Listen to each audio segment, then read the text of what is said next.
Assalamualaikum warahmatullahi wabarakatuh.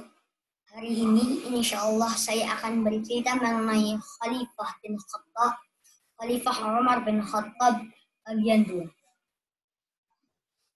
Setelah Umar bin Khattab dibaiat, beberapa hari setelah pembaiatan ia mengirim pasukan sebesar 15.000 sampai 25.000 untuk menaklukkan Palestina. Yang akhirnya terjadinya perang Ajnadain. Disitulah peperangan sengit berlangsung. Pasukan Romawi sekitar 100.000 sampai 120.000 dan bertempat di Ajnadain, dan di situ ada benteng kokoh. Makanya namanya perangnya Ajnadain karena berlokasi di Ajnadain. Perang berlangsung sengit, yang akhirnya Umar mengutus Darar bin Al-Arz untuk menembus benteng. Tetapi orang-orang Romawi mengejarnya sehingga Darar bin Al-Arz terpaksa membunuh semua yang mengejarnya dan keluar dari benteng dengan selamat. Akhirnya tempur lagi sengit. Akhirnya setelah Khalid bin Walid memutuskan untuk bertanding dengan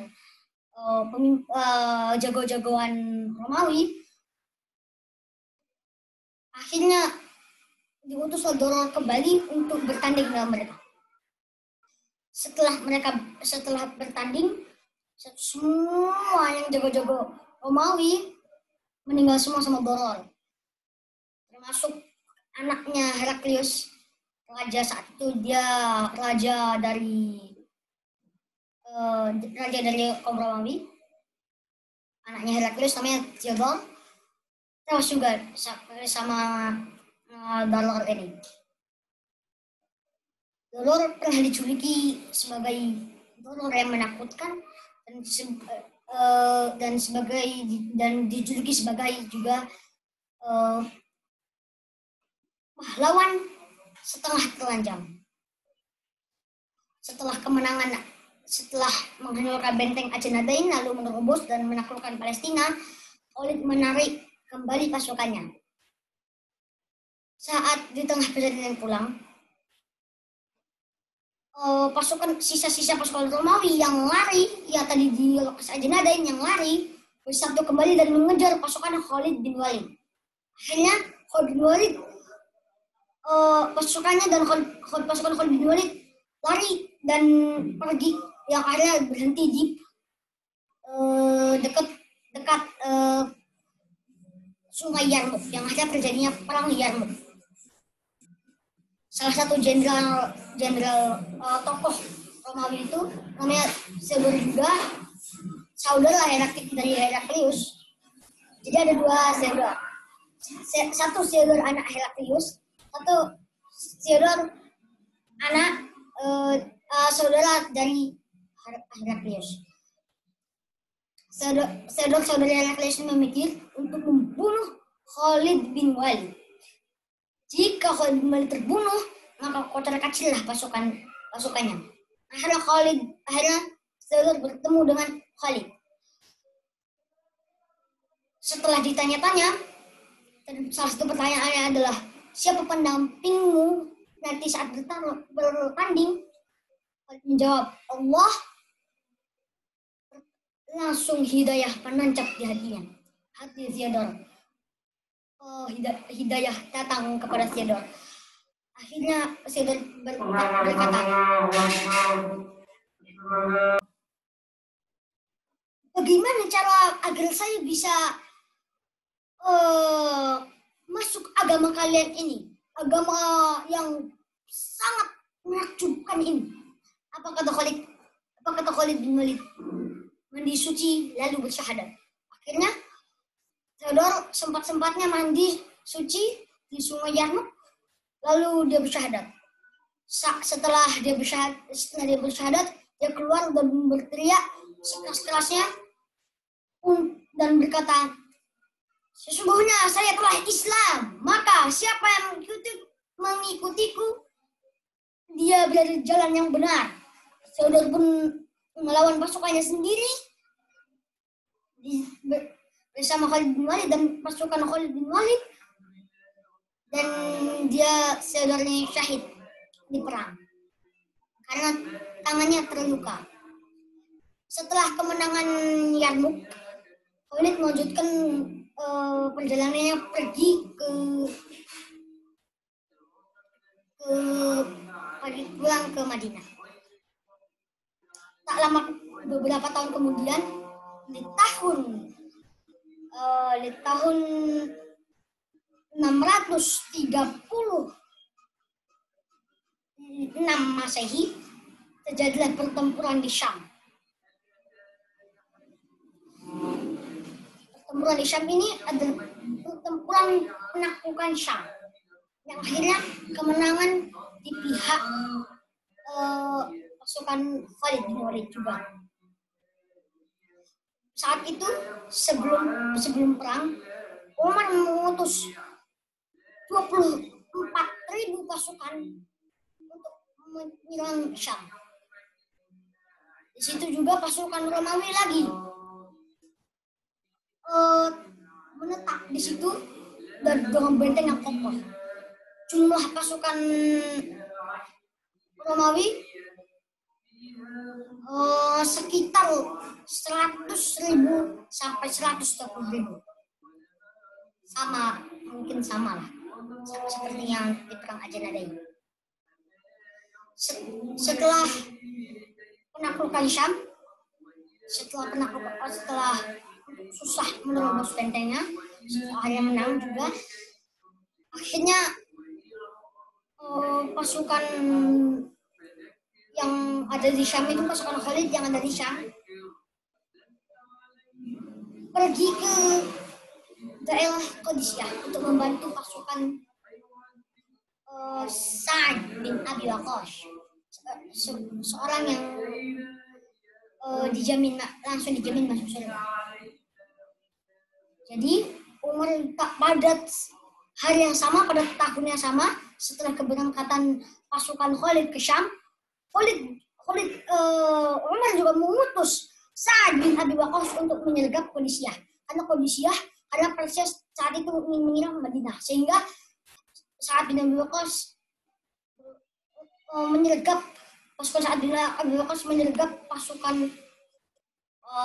yang menetap di Qadisiyah. Hari pertama Qadisiyah berlangsung kurang baik karena banyak yang syahid. Pertama, kedua karena pasukan Persia memiliki 33 pasukan gajah dengan pasukan sebesar 100.000. Sedangkan pasukan Sa'ad bin Abi Waqqas dengan senjata seadanya, dengan kuda peralatan seadanya, dengan perbekalan seadanya, dengan pasukan seadanya, yaitu pasukan sebesar 23.000. Setelah hari pertama gagal, hari kedua hari yang sama. Hari kedua ini hari yang peristiwa yang sama seperti hari sebelumnya. Banyak syahid, nyaris kalah perang. Hari ketiga datang bantuan dari Yarmuk. Dari Yarmuk datang bantuan. So di situ ada Khalid bin Walid, Sa'id bin Zaid, dan sahabat Nabi lainnya. Akhirnya salah satu dari pasukan yang tadi pergi ke Yarmuk juga, Jenderal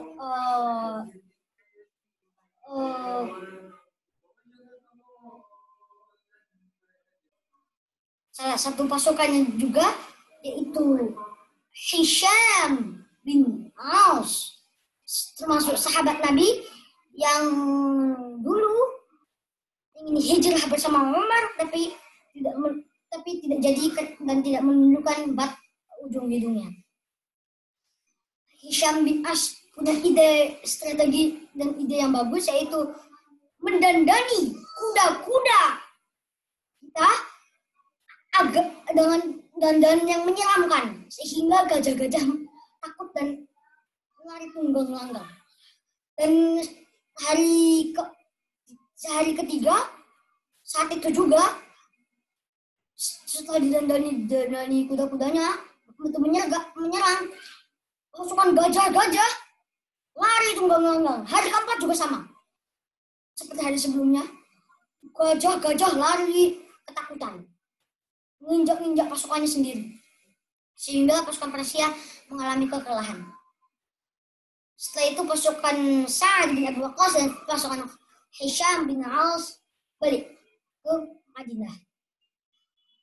Setelah itu ada lagi perang pada tahun yang sama juga, penaklukan Mesir, yang akhirnya yang mengepung benteng selama 7 bulan lamanya. Yang akhirnya membobol benteng ini Zubair bin Awwam, salah satu sahabat Nabi juga yang langsung dijamin masuk surga. Awal-awal Umar mengutus 35.000 pasukan untuk menyerang Mesir.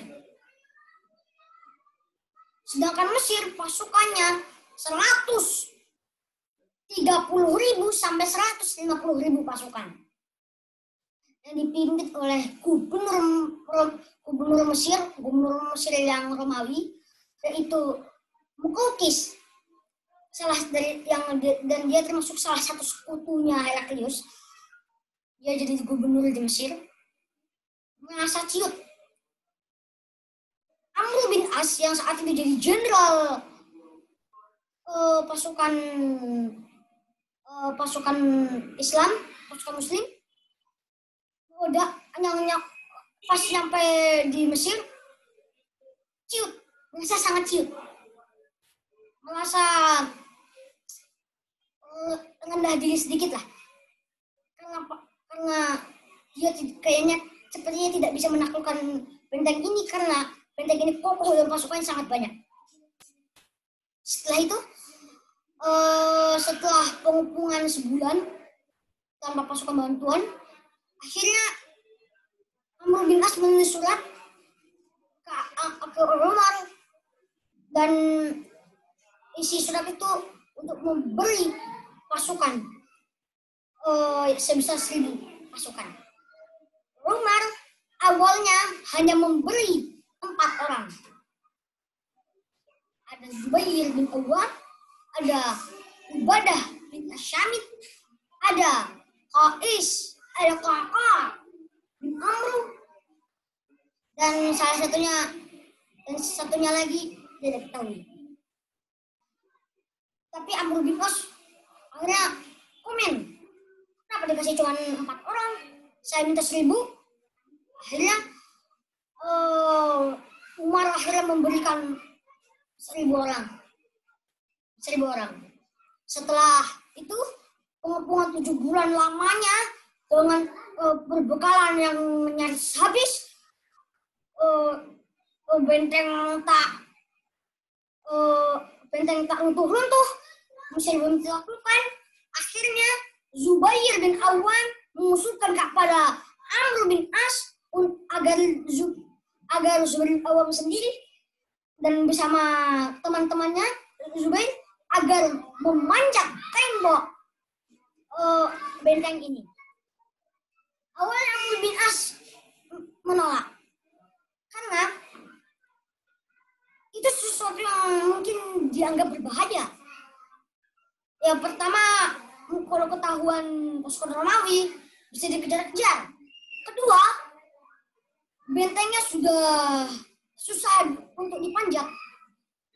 Ketiga, kita memerlukan tangga yang tingginya setinggi benteng. Akhirnya, tetapi setelah 3 hari Amr bin As memikir selama 3 hari, akhirnya Amr bin As setuju. Akhirnya Zubair bin Awwam sebelum naik benteng dia sholat sunnah dan hal-hal yang baik lainnya. Setelah itu dia memanjat tembok bersama teman-temannya pada malam hari, dan saat malam hari itu juga menyergap dan membuka benteng dan menghabisi sisa yang mengejarnya. Langsung pasukan Amr bin As menerobos dan akhirnya tertaklukkanlah Mesir karena berkat Zubair bin Awam. Setahun kemudian pada tahun 638 Masehi, Umar bin Khattab menaklukkan Barbar di suku Barbar di Afrika Utara dekat Libya untuk menaklukkan Barbar dan lain-lain. Salah satu pahlawan perang melawan pasukan Barbar ini adalah anaknya Zubair bin Awam atau yang dikenal sebagai Abdullah bin Zubair bin Awam. Saat perang di Barbar sangat sulit karena pasukan Barbar ini kuat, berotot, habis punya perlengkapan baju besi yang melimpah, habis itu senjata yang melimpah, pasukannya melimpah, sedangkan Umar hanya mengutus 23.000 pasukan ke sana, sedangkan mereka di atas 100.000. Perang berlangsung sengit, sedangkan jenderal dari pasukan Barbar itu menyemangati pasukannya sehingga pasukannya tambah kuat. Akhirnya Abdul bin Zubair menerobos masuk untuk membunuh jenderal pasukan Barbar ini. Akhirnya terbunuhlah jenderal pasukan Barbar ini di tangan Abdullah bin Zubair bin Awam. Setelah menaklukkan Barbar, Umar juga merenovasi Masjidil Haram dan Masjid Nabawi dan memberi harum-haruman karena Umar sangat suka pada Masjid Nabawi dan Masjid Haram dan masjid-masjid lainnya.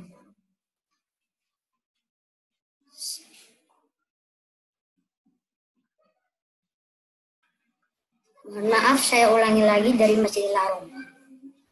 Baik. Umar merenovasi Masjidil Haram dan Masjid Nabawi. Setelah merenovasi Masjid Haram dan Masjid Nabawi, Umar mengutus beberapa pasukan atau banyak pasukannya sebesar 36.000 pasukan untuk pergi ke Syam. Sesampainya di Syam,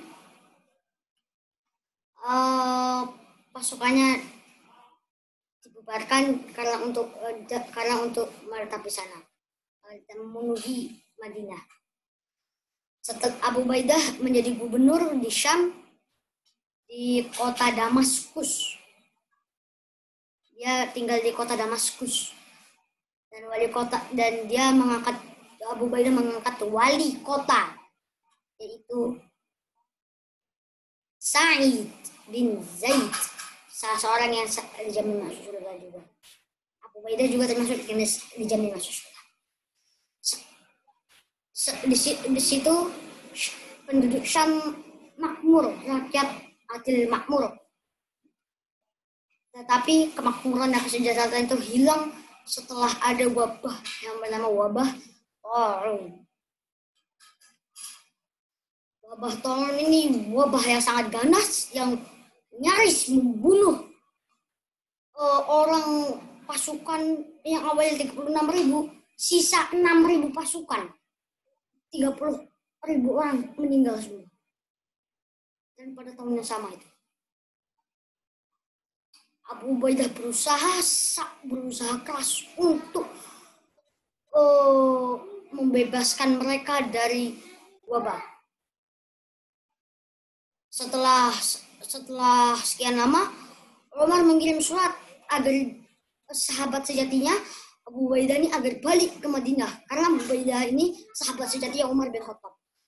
Tetapi Abu Ubaidah tidak mau, karena ini tanggung jawab seorang gubernur. Ia tidak boleh meninggalkan tanggung jawabnya sampai selesai tanggung jawabnya. Umar merasa sedih, sangat sedih saat membaca surat yang diberikan Abu Ubaidah. Akhirnya salah satu sahabat Umar bertanya, apakah Abu Ubaidah telah meninggal? Apa jawab Umar? Belum, tapi kematiannya sudah di depan pintu gerbang. Akhirnya Abu Ubaidah saat dia sedang pergi ke kota Hims, di tengah perjalanan dia kena wabah taun. Iya, wabah taun ini sejenis penyakit pes ya. Akhirnya ia pun meninggal di kota itu dan dimakamkan di York. Umar sangat sedih. Umar bin Khattab sangat sedih. Sehingga ya waktu pergi ke sana dan menguburkan jasad Abu Ubaidah bin Jarrah.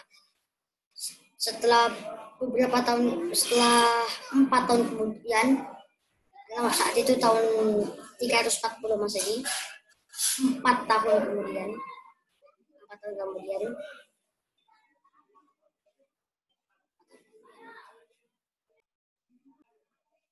kita ulangi lagi. Setelah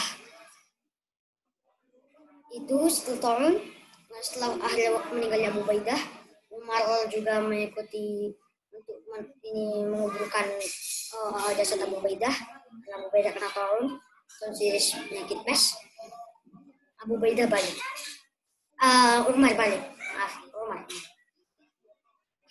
4 tahun kemudian, Umar sholat subuh. Sehari sebelum ia memimpin sholat subuh itu, dia bertemu dengan seorang budak Al-Mughirah bin Asy'bah. Namanya budak Al-Mughirah ini namanya Abu Lu'lu'ah Fairuz dari Persia. Dia setiap harinya dibayar 4 dirham.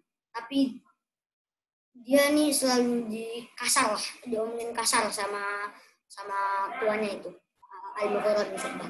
Akhirnya Abu Lu'lu'ah ini ngomel ke Umar. Wahai Umar, sesungguhnya Al-Mughirah bin Asy'bah ini berbuat kasar kepadaku.